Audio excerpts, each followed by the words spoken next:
வணக்கம் வியூவர்ஸ், எப்படி இருக்கீங்க? இன்றைக்கி நம்ம வாங்க சாப்பிடலாம்ல. நம்ம பார்க்க போகிற ரெசிபி ஸ்வீட் சோமாஸ். இப்போ ரெசிபிக்கு போகலாமா? ஒரு பவுலில் 2 கப் அளவுக்கு மைதா எடுத்துக்கோங்க. அது கூடவே 2 டேபிள் ஸ்பூன் கொஞ்சம் சூடாக இருக்கிற எண்ணெயை சேர்த்துக்கோங்க. இப்போ அந்த எண்ணெயும் மாவும் நல்லா இந்த மாதிரி கலந்து விட்டுருங்க. இப்போ கொஞ்சம் கொஞ்சமாக தண்ணி சேர்த்து அதை நல்லா பிசைஞ்சிக்கலாம். நம்ம நார்மலாக சப்பாத்தி மாவுலாம் பிசைவோம் இல்லையா, அதே மாதிரி பிசைஞ்சிக்கலாம்.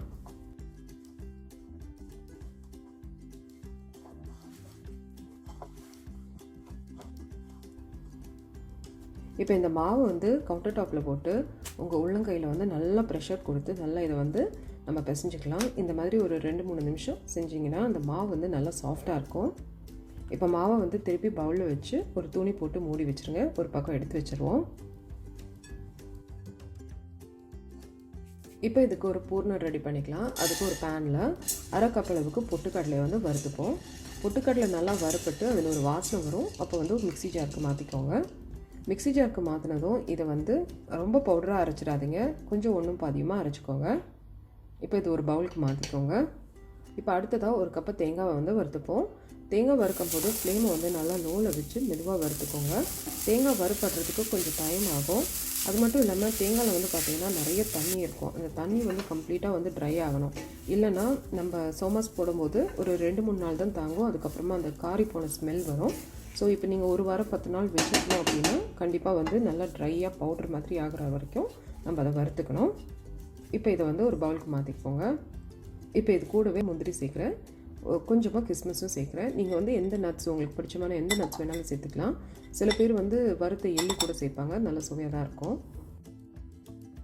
இப்போ இது கூடவே 1/2 கப் அளவுக்கு சர்க்கரை சேர்க்குறேன். உங்களுக்கு வேணும்னா கூட சர்க்கரை சேர்த்துக்கோங்க. கொஞ்சமாக ஏலக்காய் தூளையும் சேர்க்குறேன்.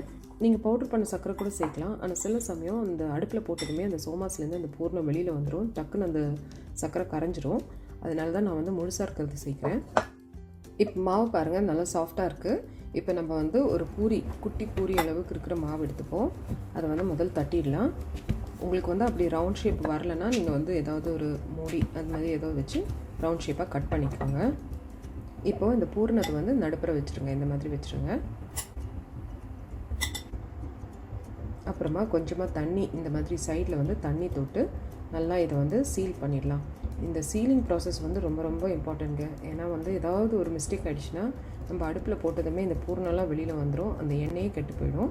இப்போ பாருங்கள், நான் எவ்வளோ டைட்டாக அதை சீல் பண்ணுறேன்றது கொஞ்சம் கவனமாக பாருங்கள். நான் எடிட் பண்ணல இந்த ஸ்டெப்பை.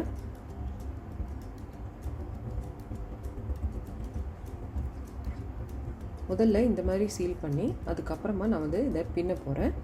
நீங்கள் பின்னுறதுக்கு பதிலாக நீங்கள் ஃபோக் வச்சு இதை சீல் பண்ணலாம், இல்லைனா நீங்கள் அச்சு கூட யூஸ் பண்ணலாம். என்கிட்ட அச்சு கிடையாது. நான் எப்போவுமே பின்னி தான் பழக்கம். அதாவது இந்த குஜியாலாம் சொல்லுவாங்க இல்லையா, குஜராத்தி குஜியாலாம் செய்வோம். ஸோ அது செய்யும்போது இந்த மாதிரி பின்னி தான் பழக்கம். ஸோ பின்னுறது ரொம்ப கஷ்டம் இல்லை. நீங்கள் இந்த ஸ்டெப்ஸை நீங்கள் ஃபாலோ பண்ணாலே போதும். அந்த கட்டை விரலில் நீங்கள் கொடுக்குற ப்ரெஷரில் அதை அப்படியே பின்னிக்கிட்டே போகலாம். இப்போ பாருங்கள், இப்போ நம்ம ஃபோக் யூஸ் பண்ணி எப்படி பண்ணுறதுன்னு காமிக்கிறேன்.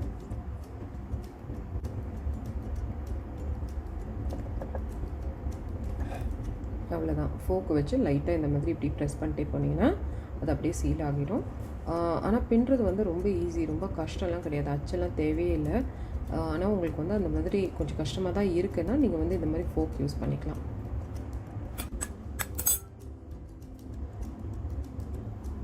இப்போ இந்த சோமாஸை வறுத்துருவோம். சோமாஸ் இல்லை வேறு எந்த ஸ்வீட்டாக இருந்தாலுமே நம்ம போடும்போது முதல்ல ஒன்று தான் நம்ம போட்டு பார்க்கணும். ஏதாவது தப்பு இருந்ததுன்னா நம்ம அப்போ அது சரி பண்ணிக்கலாம். நான் இப்போ பாருங்கள் ஒரு சோமாஸை போட்டு காமிக்கிறேன். அது நல்லா வறுப்பட்டு வரும்போது தானே மிதந்து மேலே வரும். நம்ம அந்த டைமில் இந்த மாதிரி திருப்பி போட்டால் போதும்.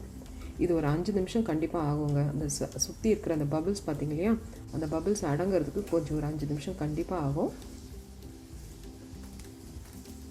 இப்போ பாருங்கள், நம்மளோட சூப்பரான சோமாஸ் ரெடி ஆகிடுச்சு. டிசைன் எதுவுமே ஆகலை, அப்படியே ஃப்ரை ஆகி வந்திருக்கு. சூப்பராக இருக்கு இல்லையா பார்க்குறதுக்கு.